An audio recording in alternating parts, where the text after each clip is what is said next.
శ్రీమతి నమః. ఏ పని చేసినా భక్తిగా శ్రద్ధగా చేశాము అని అనుకోండి, భగవంతుడి అనుగ్రహం ఉంటుంది. నిష్కల్మషమైన మనస్సుతో మనం చేసింది ఏదైనా సరే భగవంతుడికి చేరుతుంది. మనం ఎవరో చూడడం కోసం, ఎవరో మెచ్చుకోవటం కోసం చేసిన ఏ పని సత్ఫలితాన్ని ఇవ్వదు కదా. ప్రజలు చూసి మనల్ని మెచ్చుకుంటారు, ప్రజల కోసం చేసిన పూజ. కానీ భగవంతుడి కోసం చేశాము అని అనుకోండి, భగవంతుడి అనుగ్రహం ఉంటుంది. అలా ఏ ఆర్భాటాలు లేకపోయినా తన మనస్సునే భగవంతుడికి అర్పించిన పోలి కథ అన్నమాట. పోలి పాడ్యం రోజు మనం చెప్పుకోవాల్సిన కథ. ఆ రోజున నిత్య దీపారాధన చేసుకుంటాం పొద్దున్నే, అంటే డిసెంబర్ 2వ తారీఖున పొద్దున్నే పూజ చేసేసుకున్న తర్వాత తులసి కోట దగ్గర గాని, లేదు అంటే నదీ తీరంలో దీపాలు వదిలితే చాలా మంచిది. నదీ తీరంలో దీపాలు వదిలితే చాలా మంచిది. అయితే మనకి నదికి వెళ్ళడానికి సౌలభ్యం ఉండకపోతే ఇంట్లో తులసి కోట దగ్గరే వదులుకోవచ్చు. తులసి కోట దగ్గర 365 ఒత్తులు వెలిగించచ్చా అని అడుగుతున్నారు. ఇంతకు ముందు మీరు వెలిగించలేకపోతే 365 ఒత్తులు ఈ పాడ్యమి రోజైనా వెలిగించవచ్చు, లేదు అంటే అమావాస్య రోజు అంటే ముందు రోజు అయినా సరే వెలిగించుకోవచ్చు. అయితే 30 దీపాలు 31 దీపాలు అంటున్నారు కదా, అవేంటండి అని అడుగుతారు. ఈ కార్తీక మాసంలో 30 రోజులు పూజ చేసుకోలేకపోయిన వాళ్ళు ఉంటారు కదా, వాళ్ళు ఏం చేస్తారు అంటే 31 ఒత్తుల్ని కట్టగా చేస్తారు. అది 31 చేస్తారు, 30 చేస్తారు, 35 కూడా చేస్తారు అనమాట.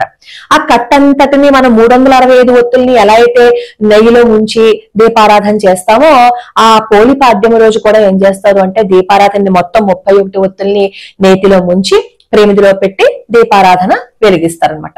అలా ఇంట్లో దీపారాధన చేసేసుకున్న తర్వాత నదికి వెళ్లి దీపారాధన చేస్తూ ఉంటారు. నదిలో దీపాలు వదిలిపెడుతూ ఉంటారు. మనం ఏదైనా సరే ఎంత భక్తిగా శ్రద్ధగా చేశాము అనేదే భగవంతుడు చూస్తాడు. పోలి స్వర్గం కథలో కూడా అంతే కదా. పాప పోలిని వాళ్ళ అత్తగారు తోటికోడళ్ళు ఎంతో ఏడిపిస్తారు. అసలు పూజ చేసే అవకాశాన్ని కూడా పాపం పోలికి ఇవ్వరు.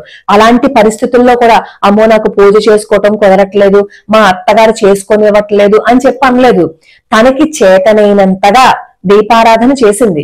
ఆ మజ్జిగ చిలుకుతున్నప్పుడు వెన్న వస్తుంది కదా, ఆ వెన్నని తీసుకుని ఆ ఇంట్లోనేమో ఏదో పత్తి చెట్టు ఉంటే ఆ వత్తిని తెచ్చుకొని చక్కగా దీపారాధన చేసి 30 రోజులు పూజ చేస్తుంది, ఎక్కడ ఏమాత్రము బద్ధకించకుండా. 30వ రోజు మనకు తెలిసిందే కదా, దేవతలు వస్తారు పోలినేమో స్వర్గానికి తీసుకువెళ్ళడం కోసం. అప్పుడు లబో దిబోమని ఏడుస్తారు కదా అత్తగారు మిగిలిన కోడళ్ళు. అంటే ప్రపంచం కోసం కాదు మనం బ్రతకాల్సింది, భగవంతుడి దృష్టిలో మనం ఎంత స్థానాన్ని సంపాదించుకున్నామో, ఎంత ధర్మబద్ధంగా జీవించామో, ఎంత నిష్కల్మషంగా మనం ఉన్నాము అనేదే భగవంతుడు చూస్తాడు. ఈ పోలి స్వర్గం కథని చెప్పుకొని అప్పుడు నదీ తీరంలో దీపాలని వదిలేస్తారు. అయితే నేను చాలా మంది అడుగుతున్నది ఏంటంటే, ఆనవాయితీ లేదు ఈ పోలి స్వర్గం కథ చెప్పుకుని దీపాలు వదలటం, మరి మేము వదులుకోవచ్చా అని. శుభ్రంగా వదులుకోవచ్చు.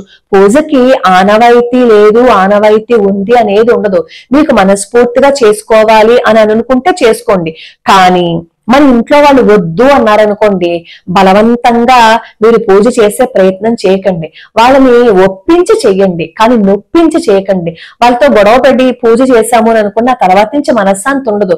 వాళ్ళు మనకి పద్ధతి లేదు అని అన్నా కూడా పూజ చేయాలని ప్రయత్నించకండి. అప్పుడు ఉన్న మనశ్శాంతి పోయి అనవసరంగా లేనిపోని గొడవలు మనం తెచ్చుకుంటాం. అయితే నేను చాలా మంది అడుగుతున్నది ఏంటంటే, శివలింగానికి కుంకుమ బొట్టు పెట్టచ్చా అని అడుగుతున్నారు. నిరభ్యంతరంగా పెట్టుకోవచ్చు, పెట్టుకుని మీరు అభిషేకం చేసుకోవచ్చు, బిల్వార్చన కూడా చేసుకోవచ్చు. ఇంకా ఏవైనా సరే మీకు అనుమానాలు ఉంటే నాకు కింద కామెంట్ సెక్షన్ లో పెట్టినట్లయితే నేను మీకు సాధ్యమైనంత వరకు సమాధానాలు ఇవ్వడానికి ప్రయత్నిస్తాను. పోలి పాడ్యమి డిసెంబర్ 2వ తారీఖున పొద్దున్న మనం చేసుకోవాల్సిన పూజ. లోకా సమస్త సుఖినో భవంతు, సర్వే జనా సుఖినో భవంతు.